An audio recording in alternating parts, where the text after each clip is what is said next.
vous êtes sur InfoLive TV, les informations vous sont présentées par Hélène David. Le Premier ministre Ehud Olmert et le chef de l'autorité palestinienne Mahmoud Abbas se sont rencontrés mardi dans la résidence d'Olmert à Jérusalem. Ce dernier a commencé l'entrevue en remerciant Abbas pour les efforts faits par les forces de sécurité palestiniennes lors du sauvetage de l'officier de Tsahal entré par erreur à Jenin lundi. Les deux hommes ont abordé les questions clés du conflit au Proche-Orient dans la perspective d'une conférence internationale prévue à l'automne. Une roquette Qassam tirée depuis la bande de Gaza est tombée mardi sur une maison de la localité de Sderot, blessant une personne. Ce même jour, dans l'après-midi, 2 roquettes se sont abattues sur la barrière de sécurité près du point de passage entre Israël et la bande de Gaza, à Kissoufim. D'après les forces de Tsahal, 100 roquettes Qassam ont été tirées sur Israël la semaine dernière. Le ministère du Tourisme s'est associé avec la nouvelle compagnie aérienne du Vatican afin d'attirer les pèlerins en Terre Sainte. Nous avons créé un voyage très attirant avec une visite classique des sites saints de la chrétienté, mais aussi la plage de Tel Aviv et une visite de la mer Morte, a déclaré Suzanne Kalgesbrunn, directrice de la délégation du ministère israélien du Tourisme à Milan. D'après un média russe, Yair Klein, un ancien officier de Tsahal, recherché par Interpol, serait détenu à l'aéroport Domodedovo de Moscou. Il est accusé d'être impliqué dans l'entraînement de militants en relation avec les cartels de la drogue dans les années 80 en Colombie. Le Japon est intéressé par un renforcement des relations entre les compagnies japonaises et israéliennes.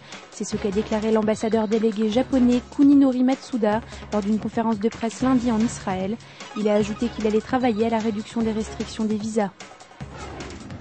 Aujourd'hui, mardi 28 août, on célèbre tristement le 21e anniversaire de Gilad Shalit, toujours en captivité dans la bande de Gaza, alors qu'aucune avancée concrète en vue de sa libération n'a été faite depuis son enlèvement le 25 juin 2006.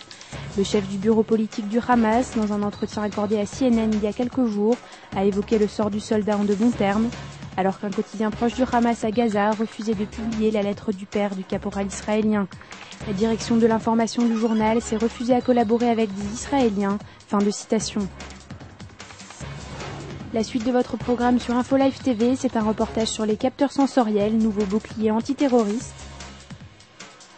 Et le grand débat d'InfoLive TV sur le thème « La solution de 2 États pour 2 peuples ».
Découvrez en avant-première le nouveau service d'InfoLive TV.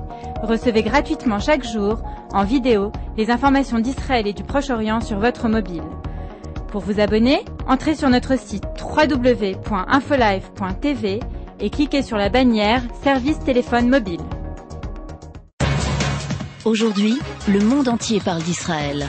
Mais qui parle d'Israël au monde entier, en temps réel, en 4 langues et en direct de Jérusalem? Infolive.tv, la première chaîne de télévision internationale israélienne. 24 heures sur 24, 7 jours sur 7, suivez de l'intérieur l'actualité d'Israël et du Moyen-Orient. Des reportages, des interviews, un grand journal et des flash infos en images dès que l'actualité l'exige. Infolive.tv, votre regard direct et vrai sur l'actualité d'Israël. Retrouvez InfoLive sur internet www.infolive.tv.